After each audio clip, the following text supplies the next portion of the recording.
భక్తి కాదు, సిన్సియర్గా ఉండడం మాత్రమే భక్తి. అవును, నువ్వు ఎంత సిన్సియర్గా ఉన్నా నీ మీద రాళ్ళు వేసేవారు ఉంటారు. నువ్వు ఎంత సిన్సియర్గా ఉన్నా నిన్ను ద్వేషించేవారు ఉంటారు. నువ్వు ఎంత సిన్సియర్గా ఉన్నా వారికి నచ్చింది చేయలేదని చెప్పి నిన్ను అవమానించేవారు ఉంటారు. లేని వార్తలు నీ మీద చెప్పేవారు కూడా ఉంటారు. కానీ ధైర్యంగా ఉండు, అన్నింటిని చూస్తున్న దేవుడు కూడా ఉన్నాడు. ఆయన నీ పక్షమై నిలబడతాడు.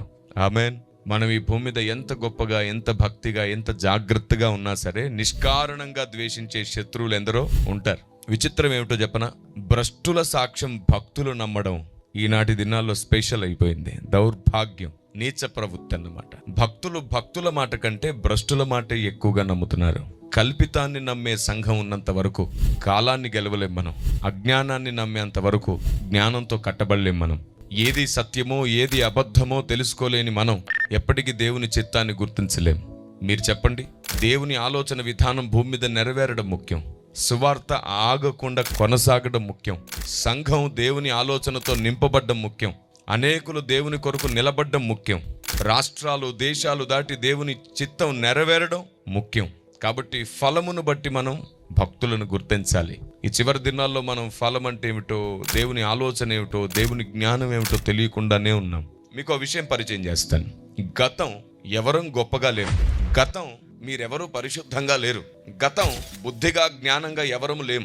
మనకు తెలియనంత వరకు, అవగాహన లోపించినంత వరకు మనం బలహీనులంగానే ఉన్నాం. కానీ కాలం గడుస్తున్న కొద్దీ దేవుడు మనల్ని చెక్కి సరిచేసి ఆయన చిత్తం నెరవేర్చేటట్లు అందలం ఎక్కిస్తూ వచ్చాడు. ఒక్కొక్క మెట్టు ఎక్కిస్తూ ఈ స్థాయి వరకు తీసుకొచ్చాడు. ఆమేన్. గతంలో హింసకుడు, దూషకుడు, హానికరుడు, ఆ తర్వాత దేవుని చేత నడిపించబడి ఏమయ్యాడు?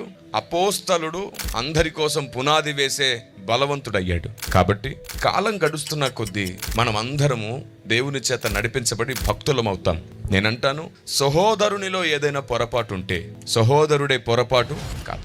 సహోదరిలో ఏదైనా పొరపాటు ఉంటే సహోదరియే పొరపాటు కాదు. మనం ఎవరి వలననో పొరపాటు చేస్తూ ఉంటాం. కొన్నిసార్లు మనకిష్టం ఉండదు, కానీ అనేకులు మనల్ని భ్రమ పెడతారు, లేదా ప్రోత్సహిస్తారు, లేదా మనల్ని మోసం చేస్తారు. అలా మన జీవితంలో చాలాసార్లు పొరపాట్లు జరుగుతాయి. పోతీఫర్ భార్య యోసేపును పొరపాట్లో నెట్టాలనుకుంది. ఒప్పుకోలేదు యోసేపు. అప్పుడు ఆ యోసేపును అవమానించి, అందరి ముందు నిందించి, అతన్ని నాశనం చేయాలనుకుంది.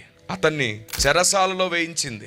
ఇంకా అతన్ని లేకుండా చేస్తే బాగుండు అనుకుంది. అలాంటి వారి భూమి మీద ఎక్కువైపోయారు. తమ ఇష్టం, తమ ఆలోచన నెరవేర్చకపోతే వారిని నాశనం చేయాలని, అవమానించాలని చూస్తున్న వారు అనేకులు ఉన్నారు ఈ లోకంలో. గుంట నక్కల వలె పోంచి ఉన్నారు. అయితే దేవుడు ఉన్నాడు. మీ జీవితాల్లో మిమ్మల్ని మీరు నిరూపించుకునే ప్రయత్నం చేయకండి. మిమ్మల్ని మీ దేవుడు నిరూపిస్తే ఎలా ఉంటుందో తెలుసా? ప్రపంచమేమో ముందు తల వంచుతుంది. ఆమేన్. కాబట్టి దేవుని గూర్చిన జ్ఞానం సంఘానికి లేకపోతే ప్రమాదం. అవునా కాదా? నేను గట్టిగా ఓ మాట చెప్తాను. నీ నీతి, నీ యథార్థత, నీ మంచితనం, నీ పరిశుద్ధత, నీ జ్ఞానం, నీ గొప్పతనం నిన్ను గొప్ప చెయ్యదు పరలోకంలో. అది మొత్తం దేవునికి నువ్వు దగ్గరగా ఉండి బ్రతకడానికి ఈ లోకంలో. కానీ పరలోకంలో నువ్వు దేవునికి దగ్గరగా ఉండాలంటే దేవుని గూర్చిన జ్ఞానం, దేవుని ఆలోచన విధానం నీలో నివసించాలి. దేవుడు నీకు ఎక్కువగా అర్థం కావాలి. దేవుడు నీకు ఎక్కువగా అర్థం కాకుండా నువ్వు ఎన్ని డిగ్రీస్ చేసినా, నీకు ఎంత థియాలజీ తెలిసినా అంతా ఉత్తదే. ఈ మాట మళ్ళీ చెప్తున్నాను.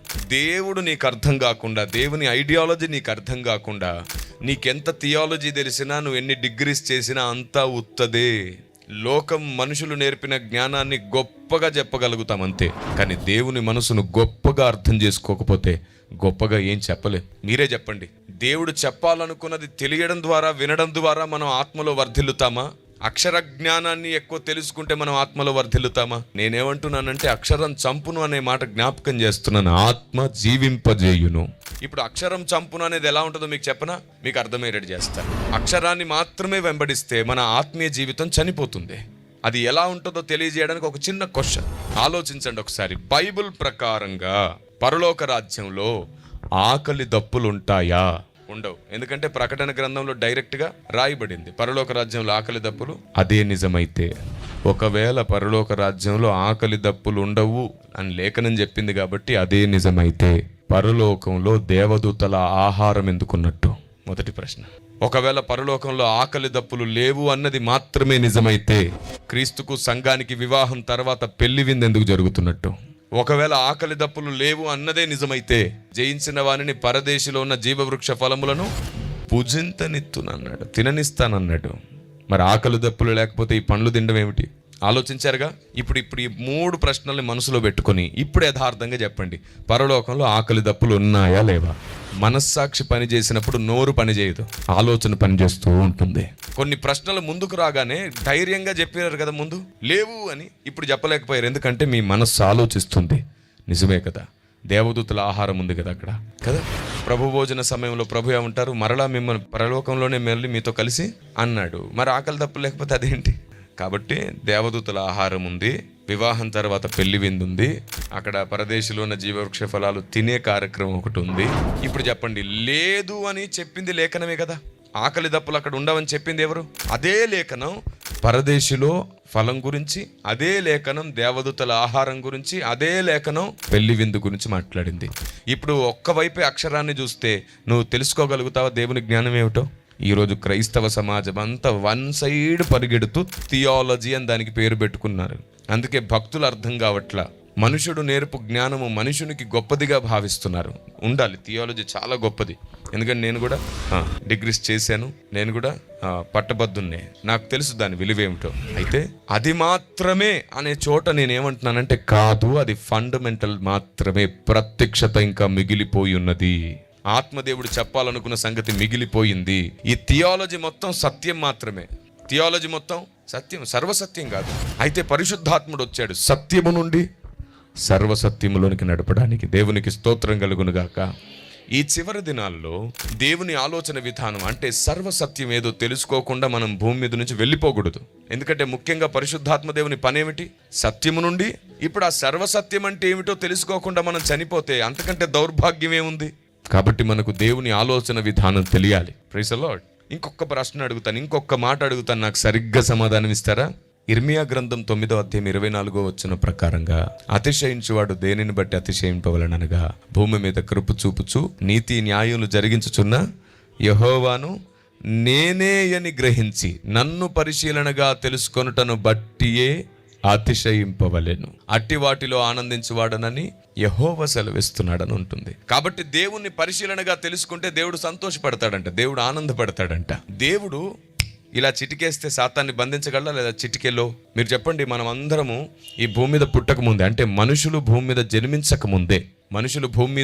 జన్మించక ముందే ఎంతమంది నరకానికి వెళ్తామో, ఎంతమంది పరలోకానికి వెళ్తామో దేవునికి ముందే తెలుసా తెలియదా? ఎందుకంటే ఆయన అనంత జ్ఞాని, సర్వమెరిగిన వాడు. అంత మాత్రమే కాదు, ఆయనకు భూత వర్తమాన భవిష్యత్ కాలాలు తెలుసు. ఆయనే ఆది, ఆయనే. ఇప్పుడు చెప్పండి, ఎంతమంది నరకానికి వెళ్తారో, ఎంతమంది పరలోకానికి వెళ్తారో మనం పుట్టక ముందే తెలుసా తెలియదా? తెలిసినప్పుడు నరకానికి వెళ్ళే వారిని ఎందుకు పుట్టించాడంటారు? ఏదో పెద్ద కారణమే ఉండుంటుందిగా. ఏమిటా కారణం? సంఘానికి తెలియదు. పెద్ద పెద్ద భూకంపాలు, యుద్ధాలు జరిగినప్పుడు చిన్న చిన్న పిల్లలు చనిపోతుంటారు కదా, దేవుడు ఎందుకు వారిని కాపాడట్లేదు? చాలా మంది సేవకులు హార్ట్ స్ట్రోక్తో చనిపోతున్నారు, యాక్సిడెంట్లు చనిపోతున్నారు. దేవుడు ఎందుకు వారిని కాపాడట్లేదు? ఆపద తప్పించుట ఆయన వశంలోనే ఉంది కదా, ఆయన ఎందుకు కాపాడట్లేదు? ఏదో పెద్ద కారణమే ఉండుంటుందిగా. చిన్ని పిల్లలు చనిపోతుంటే చూస్తున్నాడంటే ఏదో పెద్ద కారణమే ఉంటుందిగా. ఏమిటా కారణం? సంఘానికి తెలియదు. ఇలా అడుగుతూ పోతే తెలియదు అనే ఉంటుంది, తెలియదు. కారణం ఏంటంటే మనం దేవుని కూర్చిన జ్ఞానాన్ని వెతకట్లేదు సంఘాల్లో. మరి దేని కొరకు మందిరానికి వస్తున్నారు? ఆశీర్వాదాలు, దీవెనలు, మొక్కులు తీర్చుకోవడం కోసం. ప్రభువా నా కోరిక తీర్చేవనుకో ఓ 10 ఫ్యాన్లు ఇస్తా నీకు. ఆయనే పాపం వేసుకొని కింద కూర్చునేది, నువ్వే కదా వాడుకుంటున్నావు. ప్రభువా నువ్వు కానీ నా ఇష్టం నెరవేర్చావంటే నీ మందిరానికి పెయింట్ వేపిస్తా. పెయింట్ ప్రార్థన. ప్రభువా నువ్వు నాకు ఇది ఇస్తే నేను నీకు అది ఇస్తా. Business deal. ఆయన అంటాడు, నీ బలులు నైవేద్యములు నాకు అక్కర్లేదు, ఒకడు మాట వింటేనే నేను సంతోషపడతాను. అబేన్. నువ్వు ఏదో ఇచ్చి ఆయన్ని మెప్పించాలనుకుంటే ఆయన ఒప్పుకోడు.